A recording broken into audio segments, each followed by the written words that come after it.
Sabe, existem alguns capítulos na Bíblia que são super conhecidos, mas que ao mesmo tempo guardam um mistério enorme.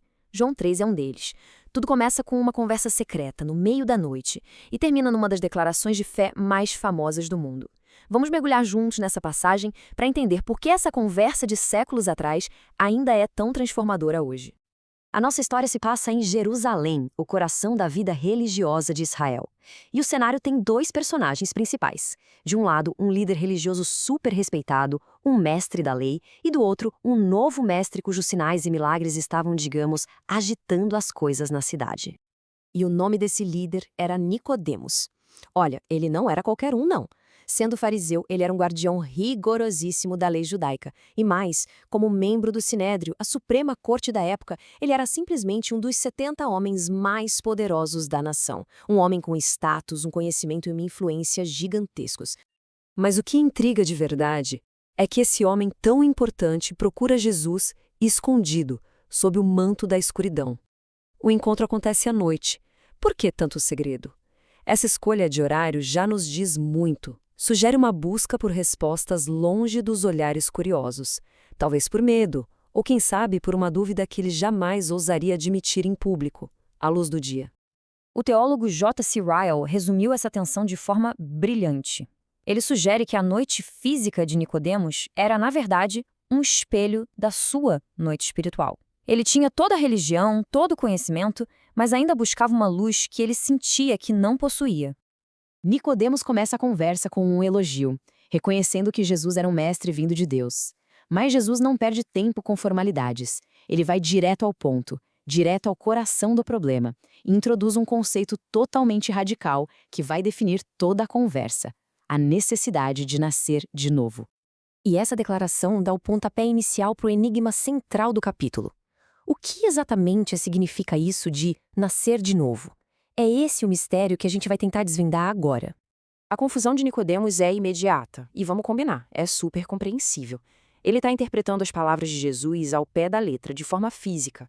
A pergunta dele, como isso é possível, mostra o abismo que existia entre o entendimento terreno dele e a verdade espiritual que Jesus estava tentando apresentar. Jesus, então, esclarece a confusão colocando as coisas em perspectiva. Ele faz um contraste bem claro. O nascimento da carne é o nosso nascimento físico, um evento que acontece uma vez, de origem terrena. Já o nascimento do espírito é outra coisa, é uma transformação espiritual, que vem do céu e é essencial para sequer enxergar o reino de Deus. Então, o ponto crucial é este. Não se trata de melhorar o comportamento, de fazer uma reforma moral na vida. Como define muito bem o pastor Hernandes Dias Lopes, é uma mudança fundamental, uma transformação radical do nosso interior, feita pelo próprio Espírito de Deus. Para ilustrar essa ação misteriosa, Jesus usa uma metáfora perfeita: o vento. A gente não vê o vento, não controla de onde ele vem nem para onde ele vai, mas a gente vê e sente os seus efeitos, né? Assim é a ação do Espírito. É soberana, invisível na sua origem, mas os seus resultados são inegáveis. É aqui que a conversa chega no seu ponto mais alto. Diante da confusão de Nicodemos, Jesus conecta esse mistério do novo nascimento com o grande plano de salvação de Deus, revelando o que muita gente chama de o Evangelho em miniatura. Jesus usa uma referência que Nicodemos, como mestre da lei, entenderia na hora: a história de Moisés levantando uma serpente de bronze no deserto. Naquele episódio, lá no Antigo Testamento, todo israelita que era picado por uma cobra venenosa e olhava com fé para aquela serpente era curado. Era um símbolo poderoso do que ainda estava por vir. E então, Jesus revela a conexão. Ele explica que assim como a serpente foi levantada lá no deserto, o Filho do Homem também precisava ser levantado, ou seja, crucificado. O objetivo? O mesmo, para que todo aquele que olhasse para ele com fé pudesse ser salvo. E é nesse contexto que ele entrega uma das frases mais poderosas de toda a história. A estrutura desse versículo é uma síntese perfeita do Evangelho. O motivo de tudo? O amor de Deus. A ação de Deus, ele deu seu Filho. A condição para nós, a fé. E a promessa, vida eterna. Simples e profundo. E tem um detalhe crucial que o texto faz questão de deixar claro logo em seguida. A intenção de Deus ao enviar Jesus não era para julgar ou condenar o mundo, mas sim para oferecer um caminho de salvação. A condenação, na verdade, já existe para aqueles que rejeitam essa oferta. Agora, a cena muda um pouco. A gente sai daquela conversa íntima com Nicodemos para ouvir o testemunho público de outra figura muito importante, João Batista.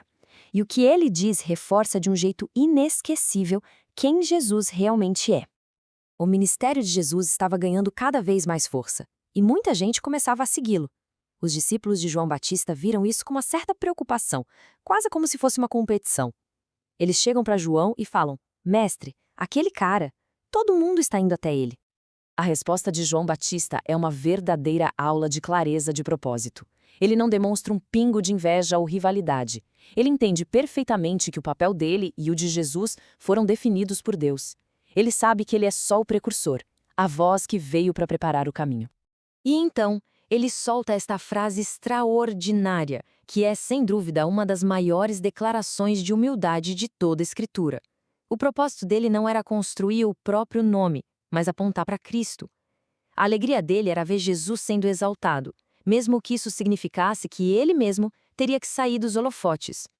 O capítulo, então, começa a amarrar todas essas ideias, terminando com uma reflexão muito poderosa sobre luz, sobre trevas e sobre a escolha final que cada pessoa precisa fazer. O texto nos dá um diagnóstico espiritual profundo. A luz divina na pessoa de Jesus veio ao mundo.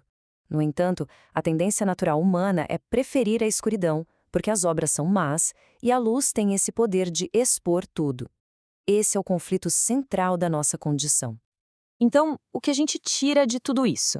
A aplicação prática dessa mensagem nos desafia em 4 pontos. Primeiro, assim como Nicodemos, a gente precisa reconhecer que precisa de uma transformação que não conseguimos fazer sozinhos. Segundo, responder com fé, olhando para a solução que Deus ofereceu. Terceiro, viver com a humildade de João Batista, querendo que Cristo cresça. E, por fim, fazer uma escolha consciente de andar na luz, de se mover em direção à verdade. E assim a conversa de João 3 termina, mas a sua pergunta principal continua ecoando através do tempo. E não é uma questão de teologia complexa, mas de posicionamento pessoal. A luz veio ao mundo, a oferta foi feita, a escolha, no final das contas, continua diante de cada um. Em que lado se escolhe ficar?